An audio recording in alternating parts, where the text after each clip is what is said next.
سر باقاعدہ طور پر تصوف کی طرف رجحان کب ہوا اور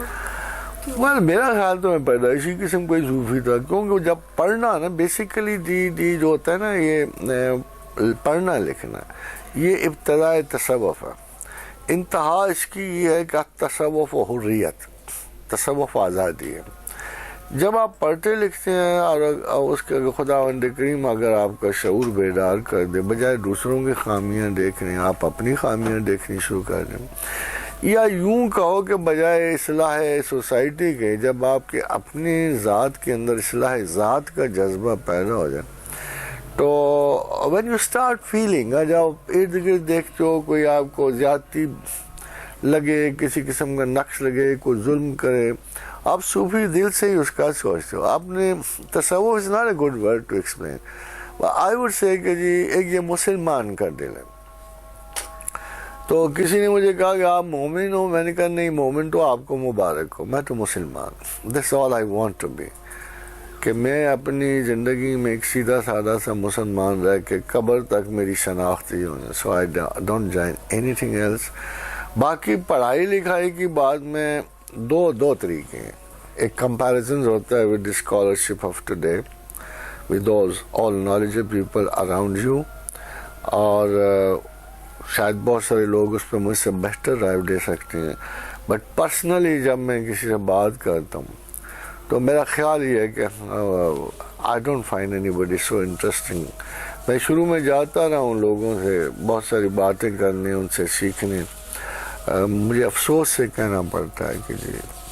ہمارے یہاں بہت بڑا، ہمارے یہاں ہی نہیں ساری دنیا میں بہت بڑے بڑے علمی بحران ہیں، ان میں سے کوئی نکل نہیں رہا۔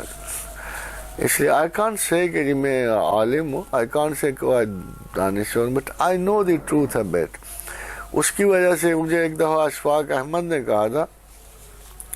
کہ فیض صاحب آپ کسی دوسرے کو صوفی نہیں مانتے، یہ پروفیشنل جیلسی ہے۔ مجھے بڑا انجوائے کیا اس کا جملہ، مگر اسے میں نے یہ کہا کہ بادشاہ کو کچھ پرسنٹس ہیں، کچھ ابتدائی چیزیں ہیں جو نیک لوگوں میں، شریف لوگوں میں ہوتی ہیں، نیک بھی نہیں میں کہتا، اور اگر مجھے کسی بندے میں وہ چیز ابتدائی سے نظر نہ آئے یا کوئی اپنے کانڈکٹ سے اسے شو نہ کرے تو اس کو صوفی ماننا میرے لیے بڑا مشکل ہوتا ہے۔ اب ایسے فار ایگزامپل اللہ مرحوم کو بخشے اور اسے اعزاز بخشے کہ اب آصف علی واسف سے، for people he was a confirm mistake, بلکہ ان کو قطب الاقطاب بھی بنایا ہے۔ But when I was asked to pass an opinion, I said he's simple literary aesthete ہے، ان میں وہ چیز نہیں ہے جو لوگ دیکھ رہے ہیں ان میں، مگر ادبی تلذذ ضرور موجود ہے، لٹریری ایسٹیٹ۔ اسی طرح دیکھو یہ جو ابھی مطلب اشفاق احمد خان اور بابے اور یہ سارا ہوکس ہے۔ اس طرح ممتاز مفتی جب پہلی مرتبہ میرے پاس آئے تو میں نے کہا آپ نے بہت ساری باتیں غلط لکھی ہوئی ہیں، اور آپ نے جو واقعات لکھے ہوئے ہیں تصوف کے نام پر وہ غلط ہیں۔ تو مفتی صاحب نے کہا یس یو آر رائٹ، یہ میں نے لوگوں کو ایکسائٹ کرنے کے لیے لکھے، جیسے کالا شکاکو کا بابا، یہ وہ۔ Mufti was more honest than all of them. انہوں نے نہ صرف غلطی تسلیم کی بلکہ انہوں نے مجھے کہا کہ پروفیسر صاحب unless somebody has a vision، اس کو کیسے پتہ لگ سکتا ہے کہ یہ سب کہانی ہیں جو میں نے لکھی ہیں۔ تو میں نے ان سے ایک بات کہی تھی کہ آپ ایک غلط کہانی پہ استوار کر کے اگر لوگوں کو خدا کی طرف لے جانا چاہتے ہو اور لوگوں کو پتہ لگ گیا کہ ابتدائی قصہ ہی غلط ہے، جھوٹا ہے، تو پھر لوگوں کو اس خدا کا کیا اعتبار ہے؟ تو ہم غلط باتوں کا سہارا لے کے لوگوں کو نہیں بلا سکتے، ہمارے پاس مستند باتیں موجود ہیں۔ تو that's the way I came to mysticism میں بنیادی طور پہ اس وجہ سے آیا کہ مجھے خیر و شر دونوں سے اتنی دلچسپی نہیں تھی جتنی خدا سے تھی۔